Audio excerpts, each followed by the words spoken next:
Mike. How are you? I'm good. I'm doing good. It's nice to meet you. Nice meeting you, Kyle. So, Kyle, how are you, Kyle? Not too bad. How are you doing today? I'm doing good. I'm doing good, Kyle. So, Kyle and Mike, thank you so much for joining with me today on this interview. A real pleasure to have you guys. Yes, Well, thank thanks for you. having us. Looking forward to it. So, guys, your debut album, Mass Above, So Below, is to be out on Feb 21st. So, would you like to tell me a bit on the songwriting and production that goes behind this new album? Yeah, Oh boy, so that's a loaded essentially, question. there's a lot to it, but essentially where we started was we wanted to for our first album we wanted to have kind of like a cohesive story behind all of our songs that we have, just kind of help us with our process of writing. Helps me with my lyrics and everything like that. So I think that's where we have our basis is we wanted to have all the songs in some way, shape, or form connect, but still keep it vague enough where everybody can get what they want from the song. You know, it's not so direct to tell you exactly what's going on. We want people to experience it the way they want to experience it, but having that kind of underlying story behind it was really what kind of drove us through this album.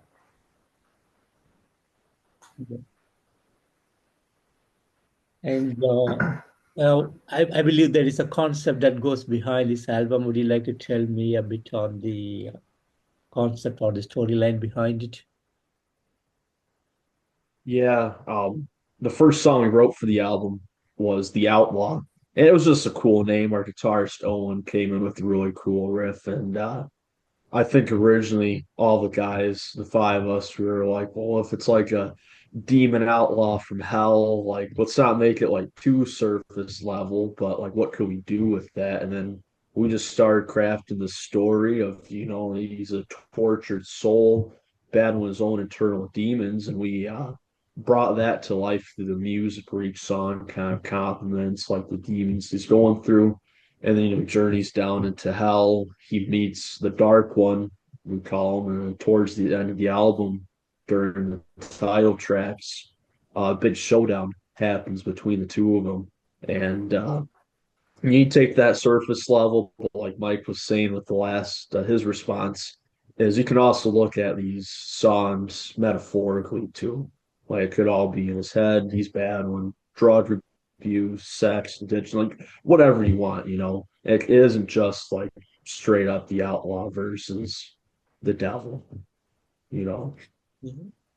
Fantastic, fantastic. And a great cover artwork that goes behind this album. So it's beautifully done. The artistic work is absolutely amazing, and I totally love the artwork of this album. And would you guys like to tell me the making of the cover art and the thoughts behind it? Yeah, so That we was we long talks we had there. yeah, that was quite a bit of back and forth. I think we just, the top of the album is the outlaw, and the bottom reversed is like the devil or the dark one or whatever you call him, right? So, um, for a long time, it was just that top half. We thought about having this like, cool outlaw dude, demon and outlaw walking down and having townspeople run away and hide and everything as he's walking down the street. And then we took one of the last songs, "As Above, So Below," which initially was just one song, and then we started kept writing more and more and more, and then eventually we split that up, and we were coming up with names for that, and we're like, oh, well, what if we call it "As Above and So Below"? It kind of fits with the whole of the story of the album, kind of finishes off nicely. And we're all sitting around going, well, why don't we just name the album "As Above, So Below"? And that's kind of where the artwork came in from there. We added that bottom piece Mm. to really signify that it really is a full circle album, from top to finish. Yeah. It's something that kind of it comes back to itself and kind of full circles once you reach the end of it. So that's kind of what inspired us in the artwork was the story and the completion of I guess I don't know, the circle or the tail end of it, whatever you want to Yeah. call that, I guess. And definitely got to credit the artist that did that, Mark Erskine. We worked really closely with him. We handed him kind of like an overview sheet. It's like, hey, this is what we're picturing. And I want to say the first draft he nailed it. We are like just darken up the colors a bit, but he did a phenomenal job. And it was really cool seeing like what we pictured in our heads with crappy drawings on a whiteboard and seeing a professional artist bring it to life. So huge shout out to Mark for doing that. And I looked at probably like 50 people, and then he just literally nailed it the first time with that rough draft. And we're like, yep, that's it. That's what we're Yeah. going with. Fantastic. Awesome. And I had the pleasure to listen to the album in its entirety, and I have to say, eight amazing songs, beautifully written, great vocals, amazing musicianship, pure metal awesomeness, and the progression of the music. And from the top to the end, it's all beautifully done. It's not an album that you choose a song, just listen and go back, but this is an album that you have to listen on its entirety. So there's nothing to be skipped in this album. Each and every song is totally amazingly done. And so I want to thank you guys so much for putting up an amazing album for 2025 and for all the awesomeness. And as a band, as a creators, how do you guys feel about the outcome of this new album? It's surreal that it's coming out now and that in your kind words said that we literally just 10 minutes ago had another person review the album, like finally getting all this feedback outside of family and friends, having them say the album's top to bottom experience, and then having the opposite reaction. It's like, oh, I love Fiery Descent for its intensity, and then the other half of people are like, I hate that song, but As Above's my favorite. So for me, it's cool having the album out. You're just seeing like what songs people are attracted to in the album. They went into that writing each song where like if you like new metal, you got Dead with the Devil. If you like straight up thrash, you got a lot to choose from. So that's my favorite part, having it be out.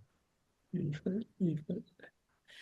And couple of weeks back, you put up your video for What Is Real, great video and wonderful work behind the video. Would you like to tell me a bit on the making of this song and the video?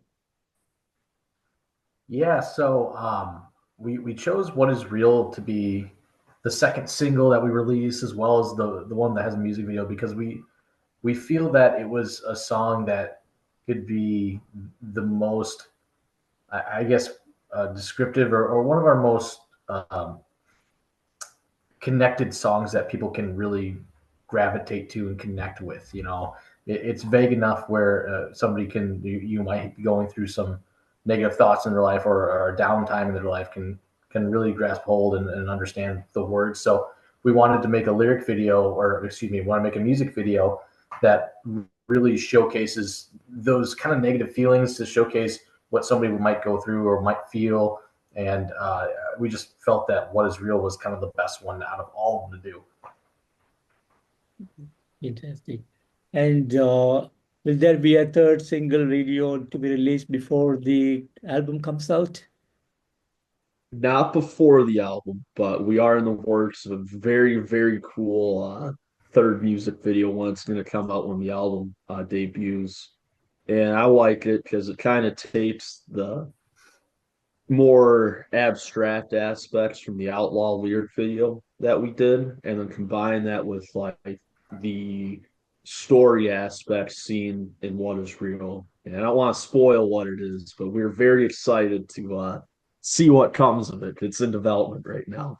Yeah, it Fantastic. really does touch both sides. Where like "What Is Real" is going to be very, like, realistic, and then this next one's going to be kind of like the more fantasy side of the album, which we love to write those parts and love to write those epic pieces for. So it'll be cool when it comes out. Plus, we have a bunch of other cool ideas that we have to help promote it, and other small projects that we're working on too. So Fantastic. Sounds amazing. Looking forward. And any big plans on the day of the release on Feb 21st? Celebrate. Honestly, it's just yeah, we'll probably get together and go out, get some food, and just celebrate the accomplishment we had because we've been grinding since about a year ago now. Actually, a year ago to this day, I was in the studio recording drum parts. So the last year has just been very intense. So it's gonna be nice to just here you go, world, enjoy the music, and of course, new music our too. we already started on that. So Oh yeah, for sure. Our big celebration too is going to come a week after we have an album release party coming out, or that we'll be doing the album top to bottom, maybe throwing in some covers here and there, maybe showing off in some new stuff, maybe. But that's what I'm super excited for is that album release party is going to be awesome. That's in Hamtramck, the Sanctuary in Michigan. Fantastic, yeah. fantastic. And any big touring plans for 2025? We've had talks of maybe doing a smaller like Michigan or Midwest tour come the fall time, but we've only been a band for a year and a half, 2 years now, so we aren't sure if we're ready for a major tour quite yet. But we keep telling each other once there's demand for us to start playing in different cities outside of Michigan, we're gonna make it happen one way or another. Fantastic, fantastic. And would you guys like to tell me how the Shadow of the Talisman was formed and how you guys got together as a band? Yeah, I'll take That's this one, you. Mike. Yep. Okay. So it's not overly complicated, but there's a lot of moving components. So the bassist and I, Eli, we both went to Kettering University in Flint, and we hit it off right then and there. We both started jamming out to Tool, Avenged Sevenfold, the stuff Rhythm Section loves. And we tried a few different side projects and just nothing really like clicked for us. So eventually I was like, hey, I got this guitarist he used to play with in high school for high school guitar concerts. Let me call him, see if he wants to start something. So the three of us started jamming. Eli used to play with Owen or other guitarists way back before college. So we got him pulled in. And the four of us were just rocking it, like Metallica, Megadeth, like you name it. We learned it. We're just loving it. But obviously, we need vocals to, kind of round out everything. So we went through a few vocalists, and then we auditioned Mike. And that first audition, like then and there, we knew it was perfect. And Mike, I'll let you explain the rest. Yeah, I was leaving another band that's around the area, and it was uh, I told them I was leaving, but I wasn't like leaving. I wanted to like look at some other stuff. They were a southern rock band, great band. Just I like to scream, so it just wasn't working out for me. He actually showed me a video. The guitarist showed me a video of uh, these guys playing Master of Puppets, which is my favorite song ever. And I'm like, well, I'm hooked already. And see, they were looking for vocalists, so reached out. We met, and it was at this music room in this college at Kettering. And so we start to play, and there's like this couple that was like, or I don't know if the couple of friends or whoever, they were there to see if we were like an actual band, and they're like, "Can we come watch you guys?" And everybody's like, "No, we're just trying them out." And I'm like, "Whatever, just come watch us. Who cares?" Right? And as soon as we started playing, as soon as we hit that like first note where everybody, we did what was the song from the Bell Tolls? Yeah, I yeah, think was for the the Beltles. so like as soon as like everybody started doing their thing, I was blown away just by the instrumental, and then as soon as it started singing, it just like lightning. Everybody was just staring at each other like, "Oh my god, this is it. This fits. This works." And the people were like, "How long have you been a band?" And I looked at them like, "This song." 5 Pretty minutes. much. Yeah. Amazing, amazing, amazing. And speaking on Shadow of the Talisman, how do you guys look into the future? And to talking about musical direction, how do you guys look on the areas that you want to explore in the future? And are there more plannings or more different direction that you're going to choose in the coming days?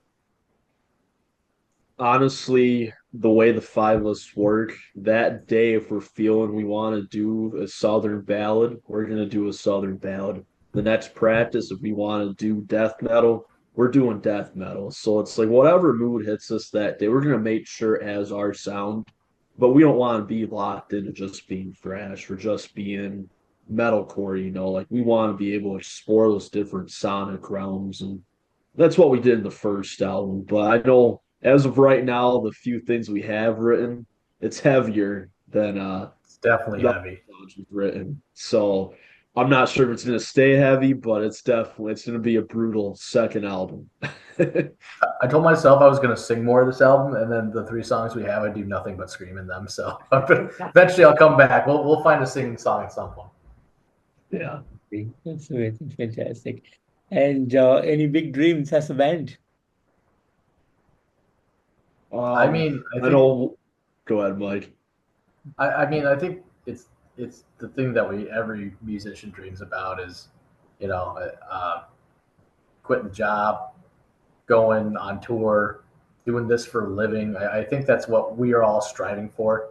Um, and of course, I think all of us are almost like historians of music in this band. Everybody just appreciates everybody that's come before. So the more of the big acts and our heroes that we used to play with, the more we get a chance to do that. I think that's a big dream that all of us have is, maybe hitting the stage with like, Avenged Sevenfold or Metallica or whoever, right? I think all of us have such an appreciation for the genre of rock, metal, whatever it may be, that anything of that nature is what we are looking to do and want to add to that history, really.